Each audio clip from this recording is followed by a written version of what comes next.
ಮನೆಯಲ್ಲಿ ತರಕಾರಿ ಏನೂ ಇಲ್ಲ ಅನ್ನೋವಂಥ ಹೊತ್ತಿಗೆ ರುಚಿಯಾಗಿರುವಂಥ ಗ್ರೇವಿನ ತಿನ್ನಬೇಕು ಅಂತ ನೀವು ಕೂಡ ಅಂದ್ಕೊಳ್ತಾ ಇದ್ದರೆ ಖಂಡಿತವಾಗ್ಲೂ ಈ ಒಂದು ರೆಸಿಪಿನ ಒಮ್ಮೆ ಟ್ರೈ ಮಾಡಿ ನೋಡಿ. ತುಂಬ ರುಚಿಯಾಗಿರುತ್ತೆ. ಮೊಸರು ಕ್ಯಾಪ್ಸಿಕಮ್ ಇತ್ತು ಅಂದರೆ ತುಂಬಾ ರುಚಿಯಾಗಿರುವಂಥ ಸೊಗಸಾಗಿರುವಂಥ ಒಂದು ಹೋಟೆಲ್ ಶೈಲಿಯ ಒಂದು ಸೂಪರ್ ಆಗಿರುವಂಥ ಗ್ರೇವಿ ಮನೆಯಲ್ಲೇ ರೆಡಿ ಆಗುತ್ತೆ. ಈ ರೀತಿ ವಿಡಿಯೋಗಳು ಇಷ್ಟ ಆಗುತ್ತೆ ಅಂದರೆ ಸಬ್ಸ್ಕ್ರೈಬ್ ಮಾಡ್ಕೊಂಡು ನೋಡಿ. ಹಾಗಾದರೆ ತಡ ಮಾಡಿದೆ ವಿಡಿಯೋ ಶುರು ಮಾಡೋಣ. 3 ರಿಂದ 4 ಟೀ ಸ್ಪೂನ್ ಆಗೋಷ್ಟು ಎಣ್ಣೆನ ಹಾಕೊಂಡಿದ್ದೀನಿ. ಎಣ್ಣೆ ಸ್ವಲ್ಪ ಬಿಸಿ ಆಗ್ತಿದ್ದಂಗೆ ನಾನಿಲ್ಲಿ ಸ್ವಲ್ಪ ಸಾಸಿವೆ, ಸ್ವಲ್ಪ ಜೀರಿಗೆನ ಸೇರಿಸ್ಕೊಂಡು ಅದರಲ್ಲಿ ಒಂದು ಮೀಡಿಯಮ್ ಸೈಜಿನ ಈರುಳ್ಳಿನ ಈ ರೀತಿ ಉದ್ದನ ಕಟ್ ಮಾಡ್ಕೊಂಡಿರೋವಂಥದ್ದನ್ನು ಹಾಕ್ಕೊಂಡಿದ್ದೀನಿ. ಸ್ವಲ್ಪ ಹಸಿ ವಾಸನೆ ಎಲ್ಲ ಹೋಗಿ ಅದು ಫ್ರೈ ಆಗಬೇಕು.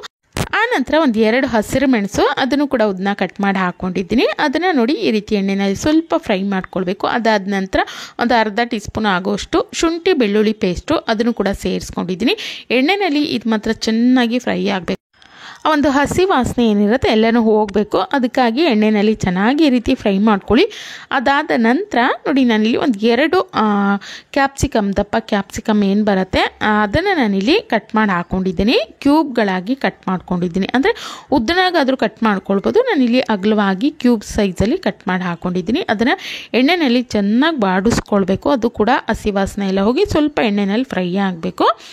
ಇದಾದ ನಂತರ ನಾನಿಲ್ಲಿ ಒಂದು ಟೊಮೊಟೊವನ್ನು ನೋಡಿ ಈ ರೀತಿ ಸಣ್ಣದಾಗಿ ಪೇಸ್ಟ್ ಮಾಡ್ಕೊಂಡಿದ್ದೀನಿ. ತುಂಬ ನೈಸಾಗಿರೋಂಥ ಪೇಸ್ಟು, ನೀರೇನು ಹಾಕಬಾರ್ದು. ಬರೀ ಟೊಮೊಟೊವನ್ನು ಈ ರೀತಿ ರುಬ್ಬಿರೋವಂಥ ಟೊಮೊಟೊವನ್ನು ಹಾಕ್ಕೊಳ್ಬೇಕಾಗತ್ತೆ.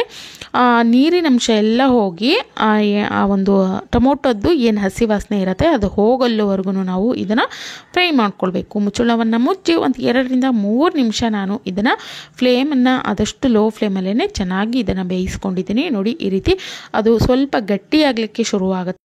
ಅಲ್ಲಿವರೆಗೂ ನಾವು ಇದನ್ನು ಬಾಡಿಸ್ಕೊಳ್ಬೇಕು. ಆಗ ರುಚಿ ತುಂಬ ಚೆನ್ನಾಗಿರುತ್ತೆ.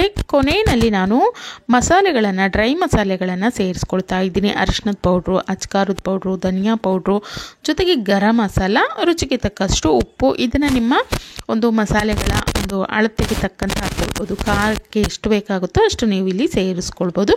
ಕೊನೆಯಲ್ಲಿ ಸ್ವಲ್ಪ ಕಸೂರಿ ಮೇಥಿ ಅದನ್ನು ಸಹ ಸೇರಿಸ್ಕೊಂಡು ನಾನಿಲ್ಲಿ ಈ ಒಂದು ಮಸಾಲೆ ಪೌಡರ್ಗಳನ್ನು ಕೂಡ ಎಣ್ಣೆಯಲ್ಲಿ ಒಂದು 2 ನಿಮಿಷದವರೆಗೂ ಚೆನ್ನಾಗಿ ಈ ರೀತಿ ಹುರ್ಕೊಳ್ಳೋದ್ರಿಂದ ತುಂಬ ಒಂದೊಳ್ಳೆ ಪರಿಮಳ ಇರುತ್ತೆ. ಹಾಗಾಗಿ ಮುಚ್ಚಿಬಿಟ್ಟು ಒಂದು 2 ನಿಮಿಷ ಹುರ್ಕೊಳ್ತಾ ಇದ್ದೀನಿ.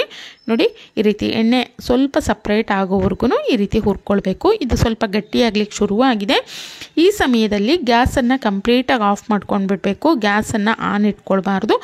ಗ್ಯಾಸನ್ನು ಆಫ್ ಮಾಡ್ಕೊಂಡು ಆದಮೇಲೆ ನಾವು ಕೊನೆಯಲ್ಲಿ ಇನ್ನೇನು ಕಡಾಯಿ ನಿಲ್ಲಿಸ್ತೀವಿ ಅನ್ನೋವಂಥ ಸಮಯದಲ್ಲಿ ಮೊಸರನ್ನು ಸೇರಿಸ್ಕೊಳ್ಬೇಕು. ಒಂದು ಅರ್ಧ ಕಪ್ ಆಗೋಷ್ಟು ನಾನಿಲ್ಲಿ ಸಿಹಿ ಮೊಸರನ್ನು ಸೇರಿಸ್ಕೊಂಡಿದ್ದೀನಿ. ಹುಳಿ ಇರಬಾರ್ದು ಮೊಸರು, ಆಗ ತುಂಬ ರುಚಿಯಾಗಿರುತ್ತೆ. ಹಾಗಾಗಿ ಸಿಹಿ ಮೊಸರನ್ನು ಒಂದು ಅರ್ಧ ಕಪ್ ಸೇರಿಸ್ಕೊಂಡು ಚೆನ್ನಾಗಿ ಮಿಕ್ಸ್ ಮಾಡ್ಕೊಳ್ಳಿ. ಆನಂತರ ಕೊನೆಯಲ್ಲಿ ಸ್ವಲ್ಪ ಕಟ್ ಮಾಡಿರೋವಂಥ ಕೊತ್ತಂಬರಿ ಸೊಪ್ಪನ್ನು ಸೇರಿಸ್ಕೊಂಡ್ರೆ ದಹಿ ಕ್ಯಾಪ್ಸಿಕಮ್ ಮಸಾಲ ಅನ್ನುವಂಥದ್ದು ರೆಡಿ ಆಗುತ್ತೆ. ತುಂಬ ರುಚಿಯಾಗಿರುತ್ತೆ.